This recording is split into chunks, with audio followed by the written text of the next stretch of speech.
Optics, unit 6 है optics. Optics पहली बात तो बच्चों हमें ना हर एक चैप्टर में पता होना चाहिए। जैसे चैप्टर इलेक्ट्रोमैग्नेटिक वेव पढ़ा वो पढ़ लिया था, इलेक्ट्रोमैग्नेटिक होता क्या है बेटा। ऐसे ही हम यहाँ डिस्कस करेंगे। सबसे पहले जो पढ़ना चाहते हैं वो है क्या, ऑप्टिक्स। ऑप्टिक्स पता ही है बेटा, ऑप्टिक्स फिजिक्स की वो ब्रांच है, साइंस का वो ब्रांच है बेटा optics, which deals with the किसके साथ, means optical phenomenas like as refraction, reflection, ठीक है। ये सभी जो है हम कवर करेंगे किसमें, ऑप्टिक्स में। तो ऑप्टिक्स क्या है बच्चों, किसकी ब्रांच है बेटा, फिजिक्स की वो ब्रांच है which deals with the study of क्या, optical phenomena on the base of the ray and wave nature of the light, ray और wave nature of the light. तो ऑप्टिक्स क्या लिखोगे, क्या ये क्या है पता होना चाहिए, क्या ये branch of physics, branch of the physics, जो किसके बारे में नॉलेज देगी बच्चों आपको, किसके बारे में बेटा, optical phenomena, optical instrument, optical phenomena या फिर किसके बारे में बेटा, इंस्ट्रूमेंट आदि है ना, बाय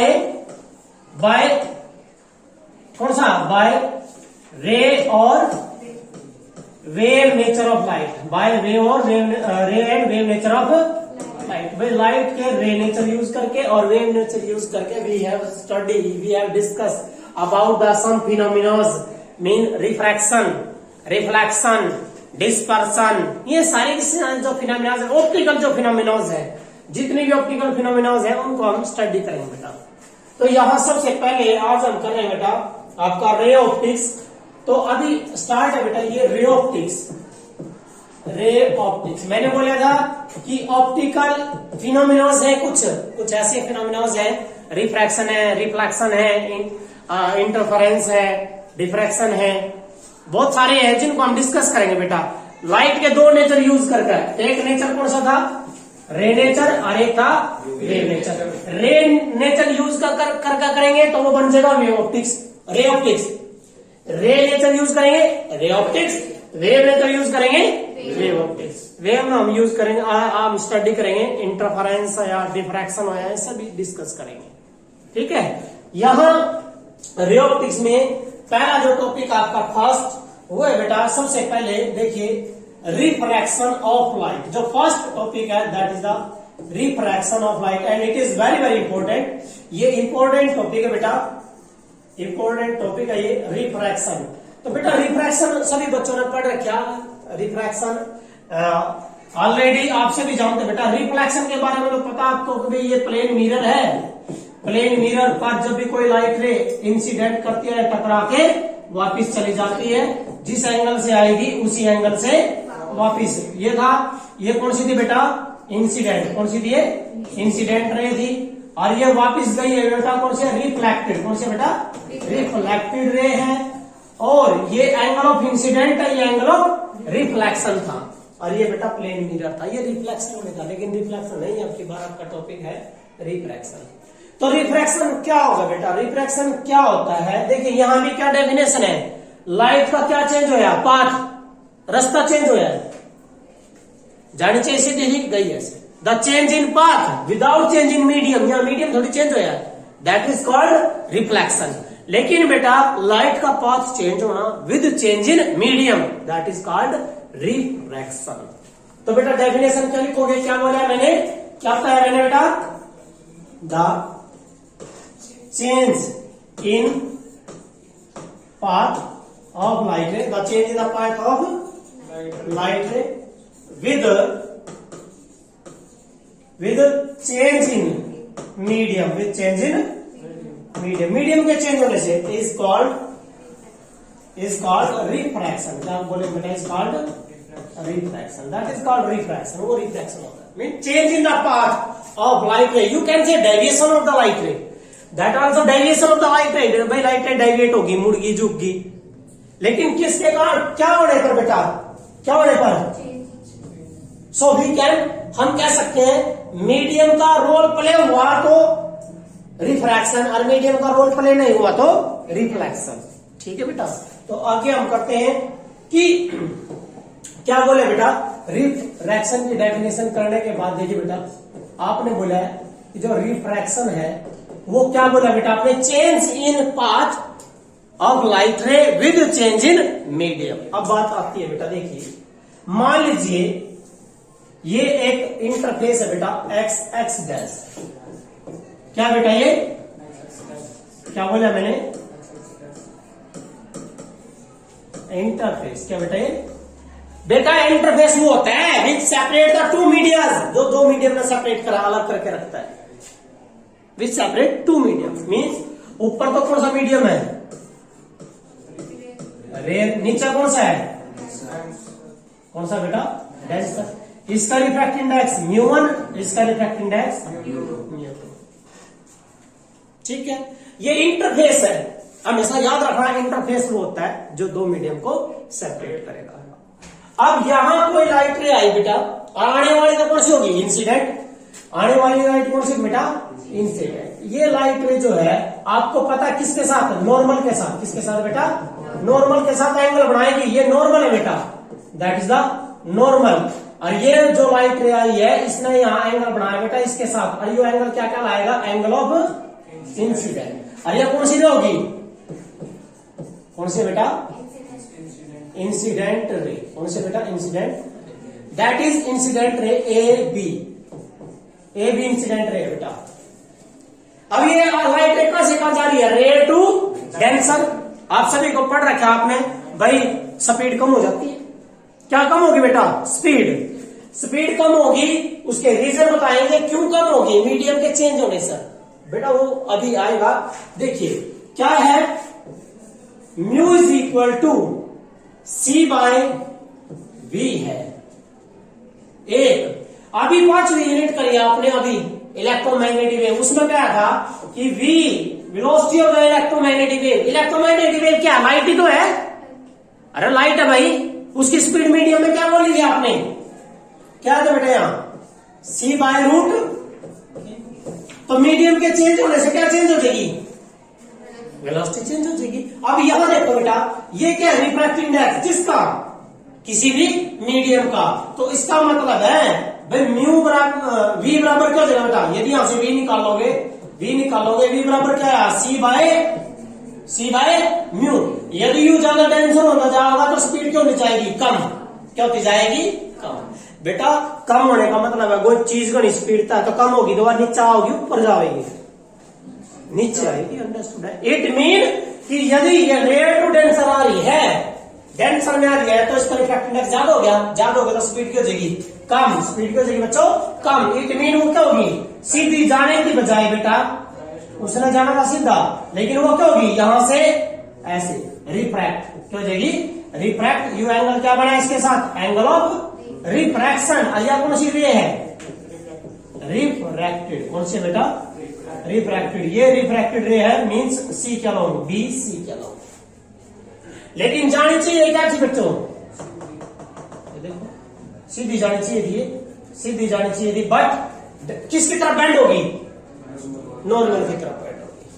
क्या कारण है, दैट फिनोमिना व्हेन द, देखो आपने ये बात बोली, चेंज इन पाथ, लाइट का पाथ चेंज होगा बेटा, change in path of the light ray with change in medium. अब दैट इज रिफ्रैक्शन, लेकिन इसका कॉज क्या, what are the cause of refraction, cause of refraction, cause of refraction.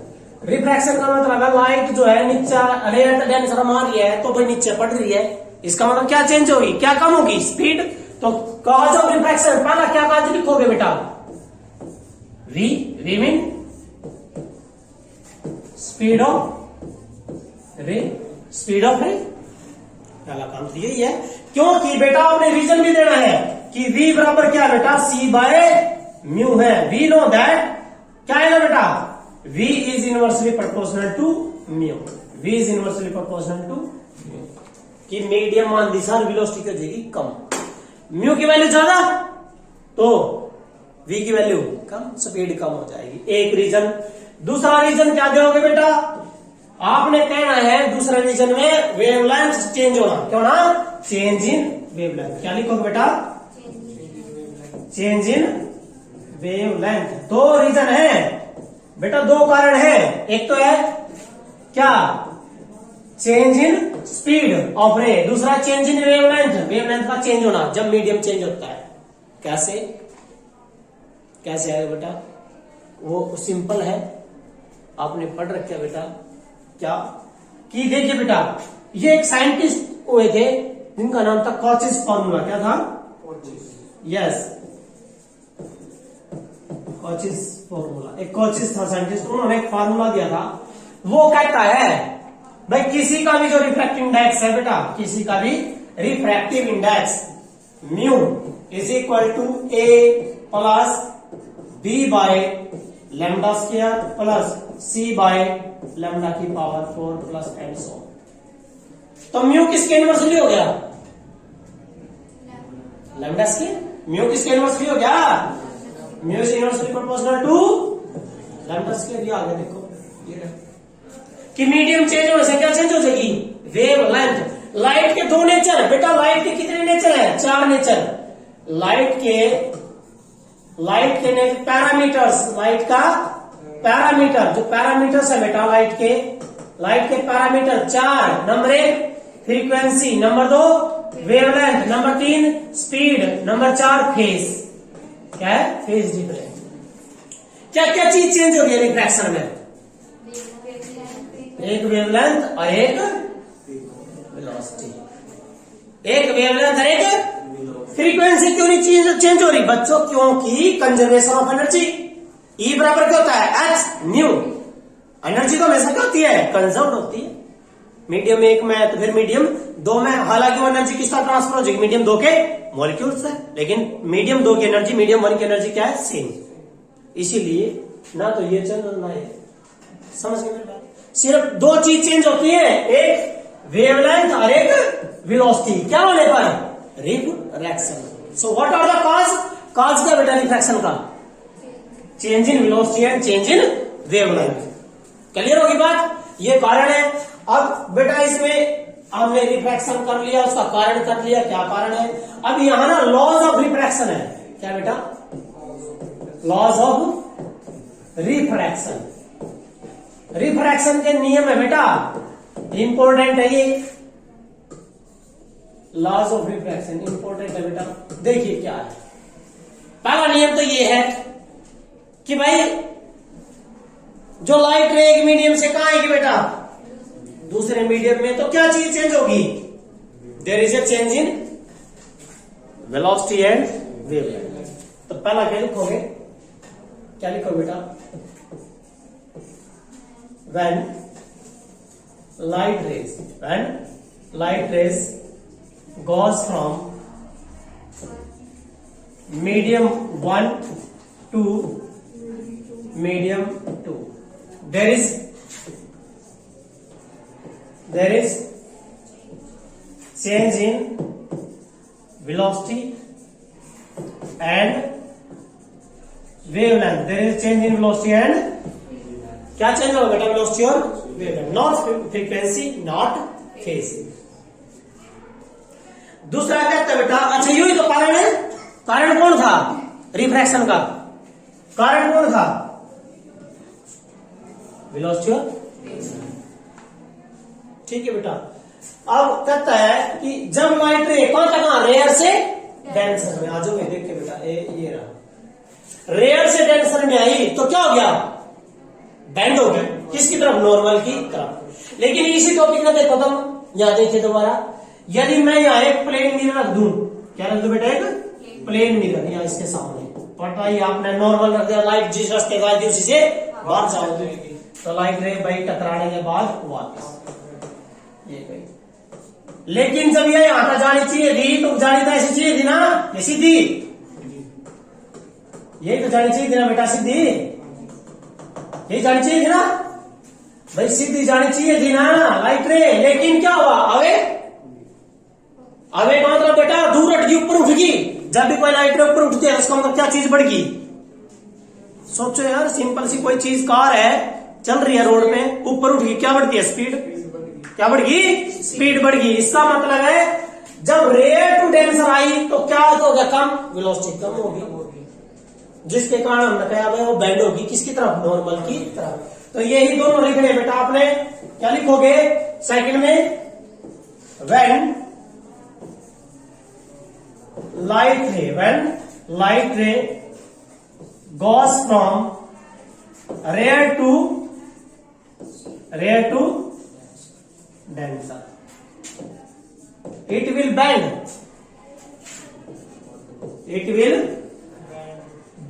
अब bend हो जाएगी, मुड़ जाएगी, इट विल बेंड टुवर्ड किसकी तरफ बेटा, toward the normal, yes toward the normal, ठीक है बेटा। And you can say vice versa बेटा, वाइस वर्सा का मतलब है कि उल्टा पुल्टा, जैसे कि यदि रिवर्स है तो, ठीक है ना, क्लियर है।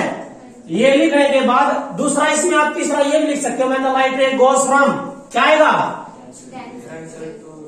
या डेंसर टू रेयर, तो क्या होगा, it will away from towards, उल्टा बेटा अवे फ्रॉम द नॉर्मल, हो गया। अब आ जाओ थर्ड जो बेटा इसमें है वो सबसे मेन है, उसको ध्यान से सुनिए, क्या है उसको ध्यान से लाइव में प्लीज बोल रहे बेटे। देखो इस मीडियम का रिफ्रैक्टिव इंडेक्स कितना है, क्या बोल रहे हैं, ये कहा जाता है किसी मीडियम का refractive index into sine of the angle, उसी मीडियम में साइन ऑफ द एंगल कितना है, आई। तो किस मीडियम की बात हो रही, रेयर की। तो बेटा कहता है, क्या बोले इसने, भाई किसी मीडियम में, देखिए पहले मीडियम रेयर की बात करें, रिफ्रैक्टिव इंडेक्स क्या, μ1 इनटू उस मीडियम में क्या है, साइन ऑफ द एंगल कितना है, आई। इन दोनों की जो प्रोडक्ट है वो कहता है क्या रहेगी, कांस्टेंट, क्या रहेगी बेटा, तो क्या लिखोगे, द प्रोडक्ट ऑफ, अरे रिफ्रैक्टिव इंडेक्स, क्या लिखोगे, द प्रोडक्ट ऑफ, बेटा ये क्या है, refractive index of a medium, refractive index of a medium, ये किसी मीडियम का रिफ्रैक्टिव इंडेक्स है ये। और ये क्या है, sine of angle into sine of angle into a medium, into a या इन ए मीडियम, उन दोनों की जो प्रोडक्ट है बेटा, ये product is always equal to, क्या रहेगी, यही बात तो लिखनी है बस, the product of refractive index and sine of the angle, sine of angle in a medium is always constant. चलो भाई रेयर में तो कर ली। अब आइयो डेंसर में क्या था, μ2 साइन आई किसी में क्या होगा, आर एंगल ऑफ रिफ्रैक्शन, यह भी क्या होगा, वो भी कांस्टेंट था, यू भी कांस्टेंट था। कौन साइंटिस्ट आया था, स्नेल, कौन आया था बेटा, स्नेल। उन्होंने क्या किया, दोनों कांस्टेंट है तो इसका मतलब क्या हो जाएगा, सेम, दोनों क्या बेटा सेम है। तो कहने का मतलब बेटा μ2 साइन आर बराबर है बेटा, क्या था, μ1 साइन आई, और बराबर क्या था, ये दोनों क्या थे बेटा, ये दोनों कांस्टेंट, दोनों बराबर थे, कांस्टेंट बराबर कर दिए। अब क्या करें बेटा, देखिए इसने लेके जाओ इसके नीचे, इसको लेके आओ आप, इसको लेके आएंगे बेटा, इसको लेके आएंगे, इसको इसके नीचे लेके आओ, μ2 बटे μ1 बराबर है, ये मेन पॉइंट है बेटा, μ2 बटे μ1, ऊपर क्या रहेगा, साइन आई बटे साइन आर, ठीक है। तो कहने का मतलब क्या हुआ, ये क्या है, रिफ्रैक्टिव इंडेक्स किसका, मीडियम 2 का, ये क्या है, रिफ्रैक्टिव इंडेक्स मीडियम 1 का। तो बेटा इसको लिखा जाता है, इसको लिखा जाता है किसका, ये 2 का, किसके रिस्पेक्ट में, 1 के। और इसको हम नेचुरली लिख देते हैं म्यू, क्या लिख देते हैं बेटा, mu. So we can say mu बराबर है क्या, साइन आई बटे साइन आर आ गया बेटा। और ये कौन सा नियम है, yes that is the Snell's law, that is the Snell's law, ये Snell's law. And what is mu here, mu क्या है, रिफ्रैक्टिव इंडेक्स, लेकिन किसका, इंटरफेस का, किसका बेटा, इस इंटरफेस का, इसका, ये इसका, क्योंकि ऊपर म्यू है नीचे म्यू टू है, तो इसका कितना है, म्यू है। कितना है इसका, म्यू है। मीन्स क्लियर होगी बात, समझ गए। तो ये आपका refraction of light, laws of refraction.